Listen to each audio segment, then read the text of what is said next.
हा शंभू असं काही करेल वाटलं नव्हतं का? सेन्सिबल मुलगा आहे तो, असं का करतोय काही कळत नाही. बघा की सर, मला बी ह्योच प्रश्न पडलाय. म्हणजे त्याचे बाबा एवढा आजारी आहेत, त्याच्या आईला त्याच्या घराला त्याची एवढी गरज आहे, तरी मी असं कसं काय वागलतो? नाही ठीक आहे, डोंट वरी. मी त्याला भेटायला बोलवलंय कॉलेजमध्ये, तेव्हा बोलूया त्याच्याशी. ठीक आहे, बोलायलाच लागतंय. हे बघ शंभू, आम्ही तुझ्या घरला येऊन जे काय बघितलं, जे काय ऐकलं, त्यावरनं आम्ही तुला जा विचार आलोय असं अजिबात समजू नको. खरं तू जे काय वागला ते काय आम्हाला पटलेलं नाही. शंभू, अरे तुझ्या वडिलांना, तुझ्या आईला, तुझ्या अख्ख्या घराला तुझी एवढी गरज आहे आणि असं असताना तू तुझ्या आईला उलट उत्तर देणं हे काय बरोबर आहे का? सांग मला. नाही ना. आणि हे बघ शंभू, आम्ही काही तुला ब्लेम करत नाही. मला कळते तुझी परिस्थिती, तुला पैशांचं टेन्शन आहे ना. I understand. नको टेन्शन घेऊस, तू अभ्यासाकडे लक्ष दे. फीचं मी बघतो काय करायचं त्या. ओके. सॉरी सर, पण माझी अशी मदत केलेली मलाच नाही आवडणार. फीसचं काय करायचं ते मी बघेन. शंभू, तू एक स्वाभिमानी मुलगा आहेस हे आम्हाला माहित आहे आणि ती चांगलीच गोष्ट आहे. खरं नुसतं बोलून चालतंय का सांग मला? अरे आपल्या माणसांसाठी, आपल्या कुटुंबासाठी आपल्याला झिजावंच लागतंय. पडेल ते काम करायची तयारी ठेवायला लागते. आणि असं बी कुठलं बी काम छोटं मोठं नसतंय. अरे आता तुझ्या वडिलांनी हेच काम करून तुला मोठं केलंय की नाही? मग जर आता तुझ्या घरात ही परिस्थिती आली आहे तर तुझ्या वडिलांना मदत म्हणून तू त्यांचं दुकान सांभाळलंस तर त्यासनी किती अभिमान वाटेल तुझा? वाटेल की नाही? ठीक आहे कमळी, तू सांगतेस तसं करेन मी. सांभाळेन बाबांचं दुकान.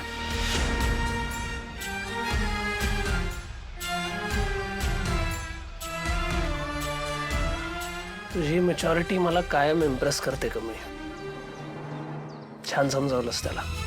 मी शंभूला बोललोय खरं, त्याला यातलं काही बी पटलेलं नाही. काय ग, काय झालं? सर, एखाद्या माणसाला त्याच्या मनाविरोधात जाऊन काहीतरी करायला सांगायचं म्हणजे काय खायची गोष्ट नाही. ते सोपं नसतंय. काय करताय? अगं कमळी, मी तुला पूर्ण कॉलेज शोधत होती आणि तू फायनली इथेच सापडते मला. काय झालं कमळी? अगं ऐक ना, बाय द वे मी यासाठी शोधत होती, तुला आठवतंय का नेक्स्ट वीक तुझी कॉम्पिटिशन आहे ना इंग्लिश स्पीचची? विसरलीस का? अरे देवा, विसरलोच की मी हे. सर अहो, आता कधी होणार माझी तयारी? मी आहे ना, डोंट वरी. मी तुझी तयारी करून घेईन. येस, मी पण तेच बोलत होती की तू ऋषी सरांची मदत घे, ते मस्त मदत करतील. तुला हेल्प करायला हवी. अहो खरं 4च दिवस शिल्लक राहिलेत. कसं होणार एवढ्यात सगळं? होईल, सगळं काही होईल. एक काम कर, लायब्ररीत चल माझ्याबरोबर. एक खूप छान पुस्तक आहे, तुला मी ते देतो, वाचायला सुरुवात कर. पुढचं मी सांगतो तुला काय करायचं. ये. ठीक आहे, होईल, डोंट वरी. हा, जा कमळी जा. तू इंग्लिश स्पीचची किती पण प्रिपरेशन करून ये, पण मी तर एक वेगळीच प्रिपरेशन करायला सुरू केली आहे. गावच्या आत्ता येणार मज्जा.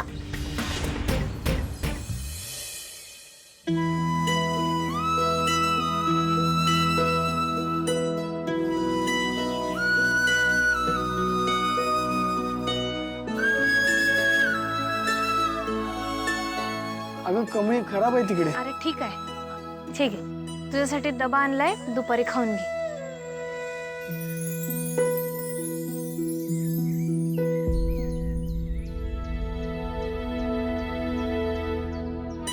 अरे वा शंभू, तुझ्या बाबांसारखं तुला बी काम जमायला लागलं की.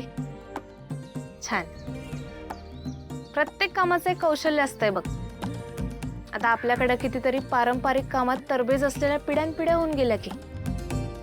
मला तर नेहमी असं वाटतंय प्रत्येकानं कशा ना कशात तरी एक्सपर्ट असायलाच पाहिजे. कमळी अगं काय बोलतेस तू? हे कसलं काम आहे? हे काम करून कोणी पुढे गेलंय का कधी? अगं हे काम शांत उपाशी झोपूही देत नाही. ना धड आमची प्रगती होऊ देत. हे असलं काम मला नाही करायचंय. कधी कधी वाटतं ना, देवाने अशा घरात जन्माला तरी का घातलं? जर जन्म द्यायचाच होता तर एखाद्या मोठ्या श्रीमंत घरात द्यायचा ना जन्म. शंभू, अरे आता आपण कुठल्या घरात जन्म घ्यायचा हे आपल्या हातात थोडी असतंय. खरं आपल्याला काय बनायचंय, आपण काय करू शकतो, आपलं कर्तृत्व काय आहे हे दाखवून देऊ शकतो, हे आपल्या हातात असतंय की नाही. आता समज 15-20 पायऱ्यांचा जिना आहे. आता ती काय आपण एका ढांगीत पार करतोय का? हळूहळू एक एक पायरी चढत जातोय की नाही आपण. आणि तसं केलं तरच आपल्याला जे पाहिजे ते आपण मिळवू शकतोय. कमळी, बस कर. हे बघ, आता हे तुझं लेक्चर मला ऐकायचं नाही. जा तू. ठीक आहे, ठीक आहे, येतो मी. तू जेवून घे. हं?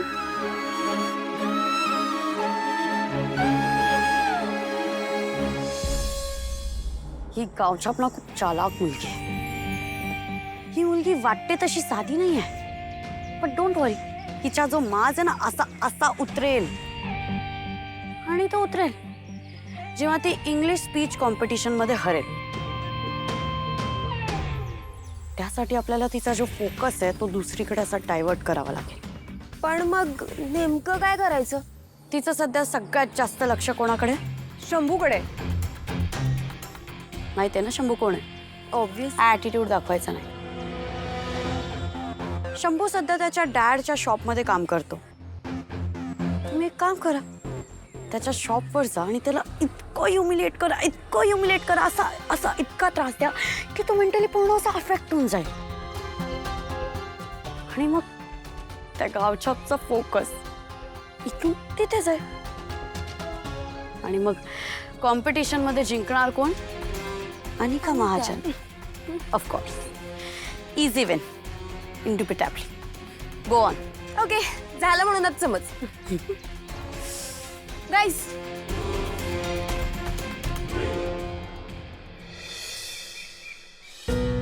अनिका, कमळे, निंगे. अरे काय झालं रे? हा? आई, उद्या गुढीपाडवा आहे ना. हा. 3:30 मुहूर्तातला एक दिवस. हो. आणि आपल्यात परंपरा आहे सोन्याची वस्तू गिफ्ट देण्याची.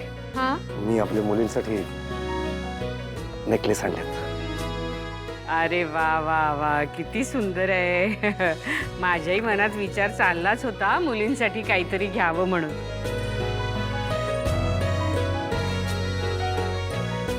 Anika, this is for you. Thank you dad. Welcome बेटा. कमळे, हा माझ्या मोठ्या मुलीसाठी. अहो मला आजी. काय कमळी, घे ग, घे घे घे. आजी, काय मस्त आहे, खूप छान दिसेल तुला. आणि आई, थांब हा. चालते. निघी आहे ग. बघ किती सुरेख दिसतोय. आणि आई, हे तिसरं गिफ्ट माझ्या तिसऱ्या मुलीसाठी. म्हणजे निंगीसाठी. ये निघी ये. छान छान.